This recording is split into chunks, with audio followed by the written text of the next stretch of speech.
Feeling stuck in the day-to-day of your business? Like no matter how many hours you work, you're not really moving forward? If this is you, you're not alone. And the good news is there's a way out. In today's episode, I'm talking about what it really looks like to step into your CEO role, even if you're a team of one. We're going to be talking about time, focus, and how to start making high-level decisions that bring more profit, more freedom, and less burnout. Let's do this. Are you that driven entrepreneur who believes that working harder holds the key to your dreams? Are you drowning in the day-to-day tasks, wishing you had more time to strategize and cast the vision for your business growth?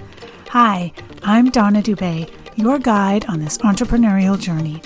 I've walked in your worn-out shoes, burning the midnight oil, convinced that sheer hard work was the secret to success.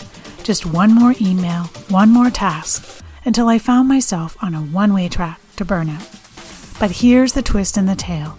I discovered that success isn't just about working harder, it's about working smarter. It's about being intentional with our time. It's about steering our ship with focus, because no team, system, or automation can outperform a lack of direction. In this podcast, I'm sharing with you all the strategies for business growth that it took me years to learn.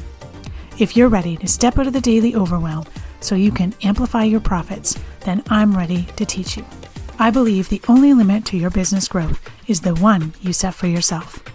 Go grab a notebook, warm up that cup of tea, and let's do this. Hello, and welcome. Episode 106. Let's dive in how to go from busy to strategic. Strategy, a word I love. All right, I want to open up with a question for you. When was the last time you had a full workday that actually felt clear and focused? Not reactive, not pulled in 10, 20, 30 different directions, just clear. If your answer is, I can't even remember, then you're absolutely not alone. Most small business owners I talk to and work with are stuck in a cycle of reacting. They're answering DMs, they're putting out fires, they're jumping into last-minute tasks, they're saying yes when they should say later, and feeling the pressure to just do more in order to keep up. And frankly, it's exhausting, right? And what's worse is that they know they're capable of leading their business differently. But when they finally sit down and try and map things out, their brain is fried. They're already behind. There's no space to breathe, let alone time to think like a CEO. Sound familiar? I know this so well because I've been there. In fact, I created something called the CEO Sprint because I was right there myself not too long ago. Let me share a little bit of how it got started. So a while back, my calendar was packed. Client calls, content deadlines, managing tech, managing people, managing my energy, which, let's be honest, wasn't working great at the time. I'd sit down in the morning and immediately jump into the inbox.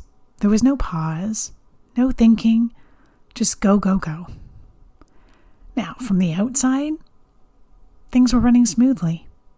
But behind the scenes, I felt like I was working harder than ever, just to maintain. Every time I sat down to do CEO level thinking, those tasks like planning and strategy and creative growth work, I just felt mentally tapped out. And that's when it hit me. I had built a business that needed me for everything. I had the systems, sort of. I had help, sort of. But I was still at the center of it all.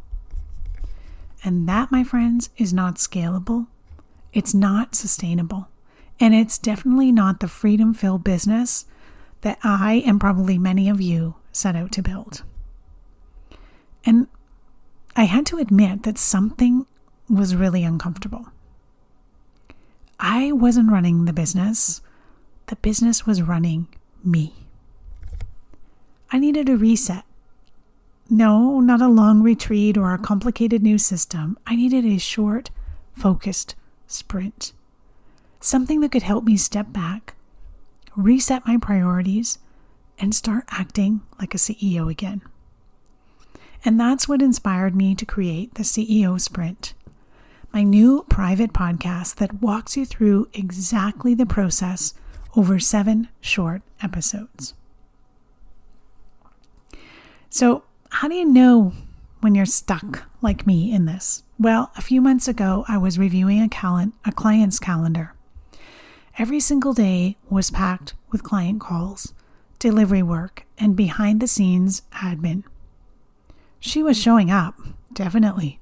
She was booked out, but she wasn't growing, at least not in a way that felt sustainable. And when I asked her, when was the last time to think about big picture strategy? When was the last time you had the time to think about future planning? She laughed and said, strategy sounds like a luxury right now.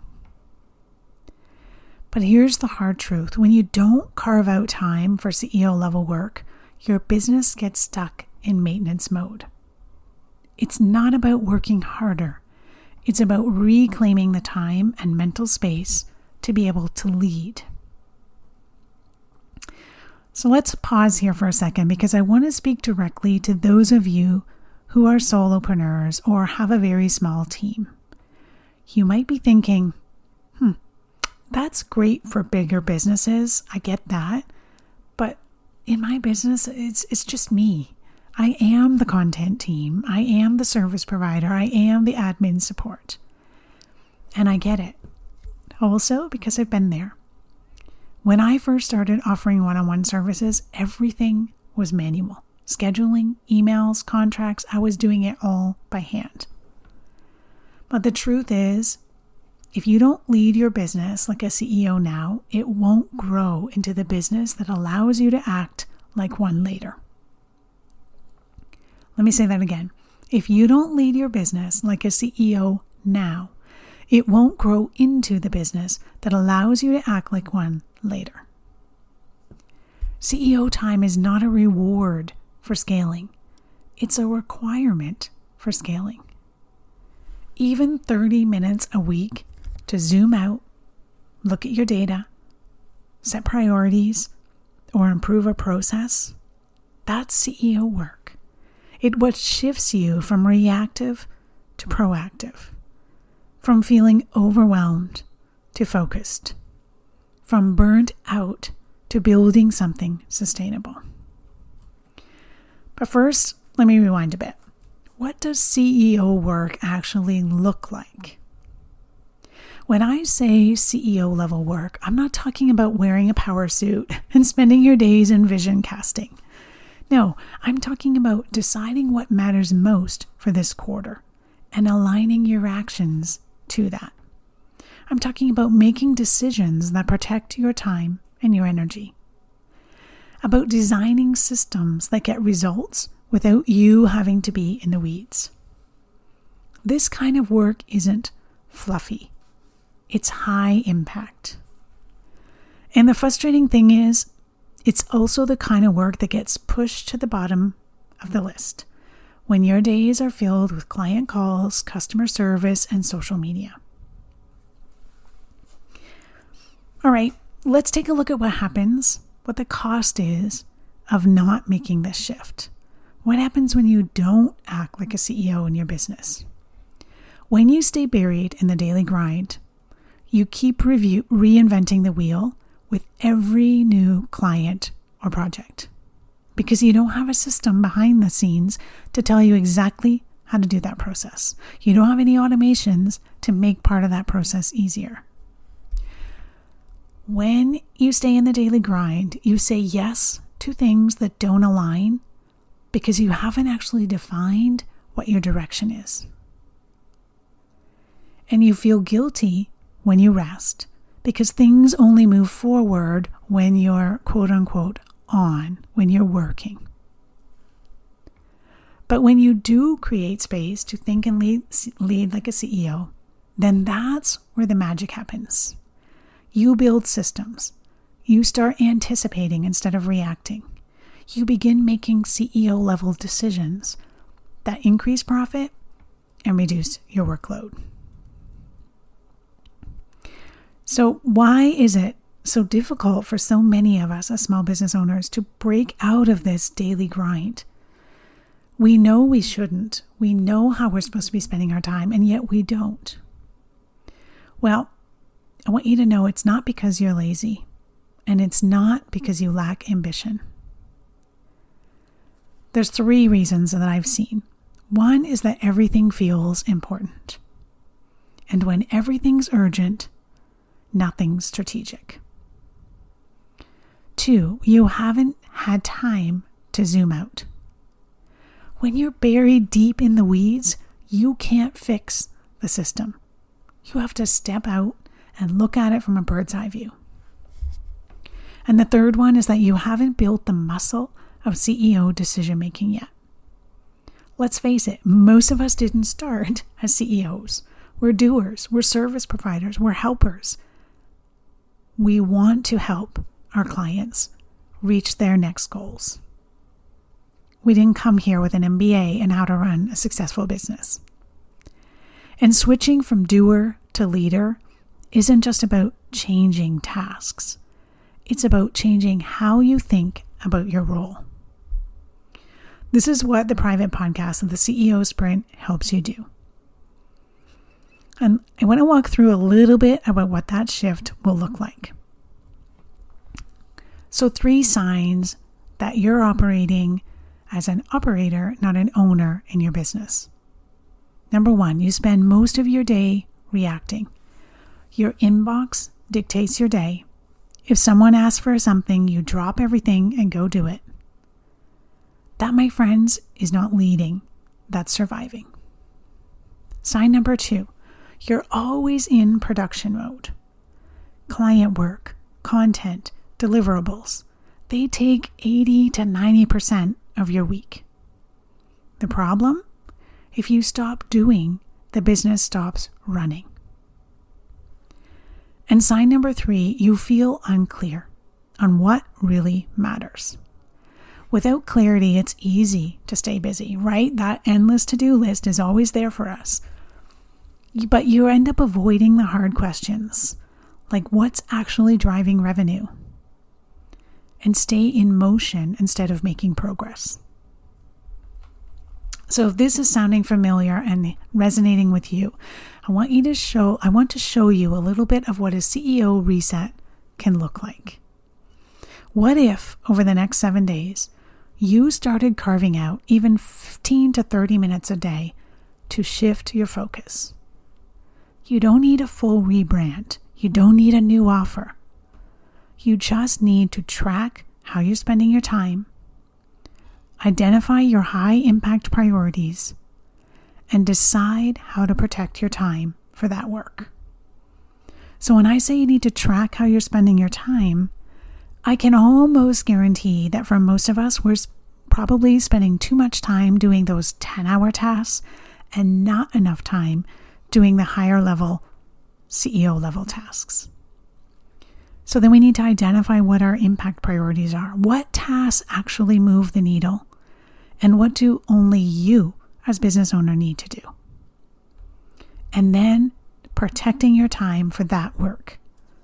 That might mean blocking CEO time on your calendar. Might mean delegating something that's lower impact, or just saying no to a shiny idea. And this is what the CEO Sprint walks you through, one step at a time.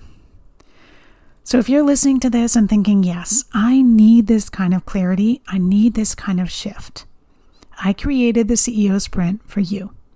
It's a free 7-episode private podcast you can binge in a weekend or listen to over a week or a couple of weeks. Each episode is 15 minutes or so and builds on the last to help you get clear on where your time's really going, pinpoint your most valuable tasks, shift into CEO mode without adding more hours, and start making decisions that create more profit and freedom. You can start today. just head over to ceoamplify.ca/sprint, put in your name and email, and you'll get instant access. I'll put that link in the show notes in case you're, doing laundry or sitting in the school line pickup. I'm going to leave you with this. You don't need to hustle harder. You don't need to overhaul your entire business. You just need to start thinking like the leader your business needs. Your business deserves a leader at the helm, not a task robot. And you deserve the time and space to lead, dream, and grow without drowning in to-dos. You don't have to overhaul everything. You just have to start with intention. And the CEO Sprint is your next step.